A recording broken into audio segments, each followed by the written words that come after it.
आज मी नाश्त्यासाठी मटारचे कटलेट करणार आहे। त्यासाठी एक वाटी मटारना मी वाफवून घेतलेत आणि 2 बटाटे। आता याच्यामध्ये घालायचं साहित्य तुम्हाला दाखवते। तर हे बघा, हे धनेपूड आहे ना, 1 चमचा घेतली।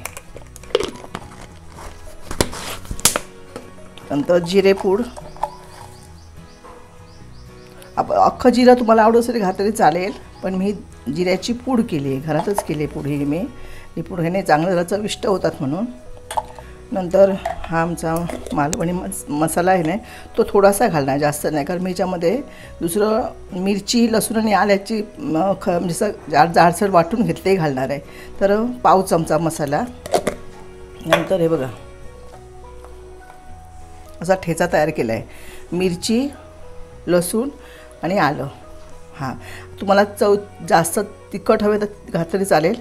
मी हा एक पूर्ण भरून नाही घालते, कारण मिरच्या तिखट असतात ना म्हणून। आणखीन हळद पूड घालते।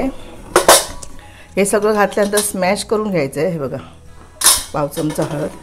नंतर ही कोथिंबीर।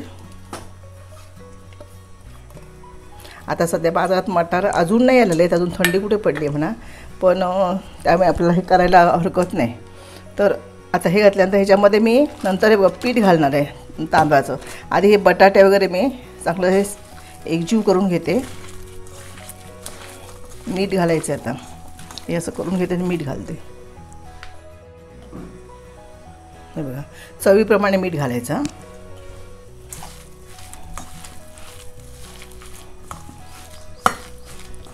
जरा वेगळा गरम गरम कटलेट खायला बरे। सगळी रात्री तयारी म्हणजे असं पण करून ठेवलं ना, मटार वगैरे उकडून, बटाटे उकडून, तर आपल्याला सकाळी पटकन करता येतील नाश्त्यासाठी।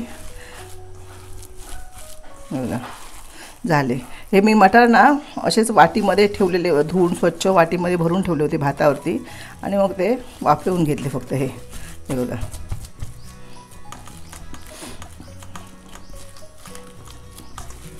आता ह्याच्यामध्ये थोडंसं त्याला म्हणजे हे कुरकुरीतपणा यायला हवा, तर त्याच्यासाठी मी तांदळाचं पीठ घालणार आहे 2 चमचे।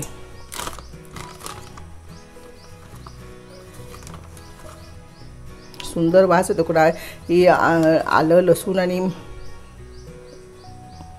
मिरची घालून पेस्ट केले ना त्याचा।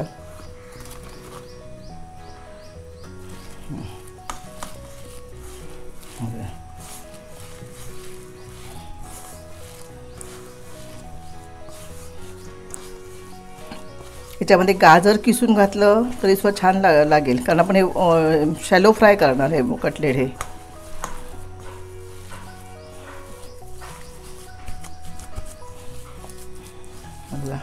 हे मिश्रण चांगलं तयार झाले।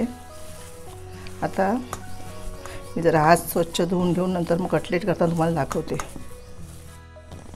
बघा, सगळं मिश्रण एकजीव करून झाल्यानंतर ना आपण थोडंसं आमचूर पावडर असेल तर घातली चालेल, पण माझ्याकडे नाही, त्यामुळे मी लिंबू घालते। बघा, पाव लिंबाचा रस घालायचा, त्याने चांगली चव येते त्याला म्हणून। आणि मग आता हे मिश्रण सगळं एकजीव करून घ्यायचं।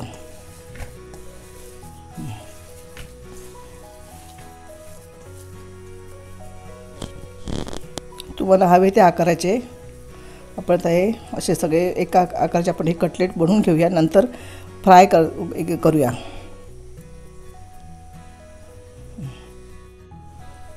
हे बघा, ह्या आकाराचे मी सगळे ते मिश्रणाचे कटलेट करून घेतलेत। आता गॅसवरती मी पॅन तापत ठेवलं आहे, आणि आता हे काय करणार आहे, कटलेट हे रवा घेतला, एकदम बारीक रवा आहे। ह्या रव्यामध्ये असे घोळून घेणार, त्याच्या आणखीन कुरकुरीत पण त्याला येईल म्हणून, आणि नंतर मध्ये आपण शॅलो फ्राय करणार। हे बघा, आपण आतमध्ये तांदळाचं पीठ घातलं आहे, तरी पण रव्याने काय होतं तर आणखीन कुरकुरीत पण येतो त्याच्यासाठी। तर अशा प्रकारे हे सगळे रव्यामध्ये जर असे घोळून घेते, वरतीच लावायचं फक्त त्याला। आणि ते पॅन गरम करत ठेवलं आहे ना, हे बघा, त्याच्यामध्ये तेल घालते।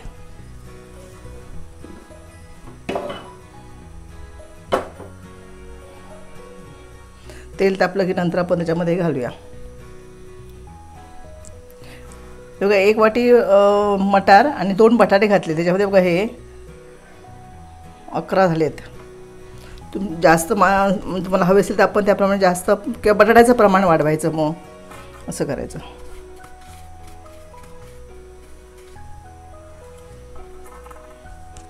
हे बघा, आता गॅस कमी करायचा.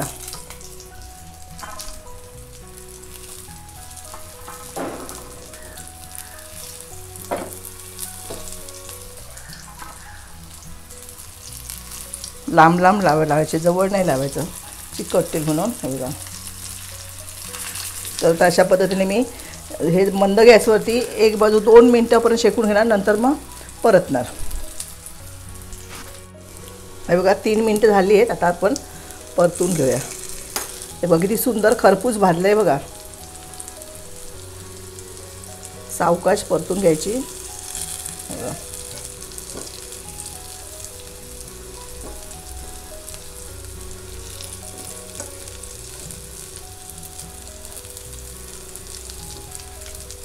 आता ह्या साईडने सुद्धा तशी 2-3 मिनटांनी आपण 3 मिनटं भाजून घेऊया, नंतर परतूया.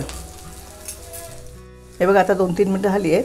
हे बघा चांगलं हे कवर बघायचं आवाज येतो तुम्हाला, करकरी झाले. आता काय करायचं माहिती आहे, साईड हे आतमधलं मिश्रण भाजलेच असतं, फक्त आपल्याला हे जरा भाजून घ्यायचं. असं उभं करून पण असं चारी बाजूने असं गोल गोल फिरून नंतर ना भाजून घ्यायचं, म्हणजे जरा कुरकुरीत जरा खायला छान वाटतं म्हणून. तर अशा प्रकारे मी ही कटलेट सगळी अशी उभी करून मी भाजून घेते. आणि आपण टोमॅटो सॉस बरोबर किंवा असं चहा ना, टोमॅटो सॉस आवडत नाही, चहा बरोबर आपण हे खाऊ शकतो. हे बघा चांगला हा वरचं कवर आहे ना, ते एकदम कुरकुरीत झालं आहे. तर ही सगळ्या बाजूने मी गोल गोल हे दिसते ना बाहेरनं, ते गोल गोल करून भाजून घेते. ही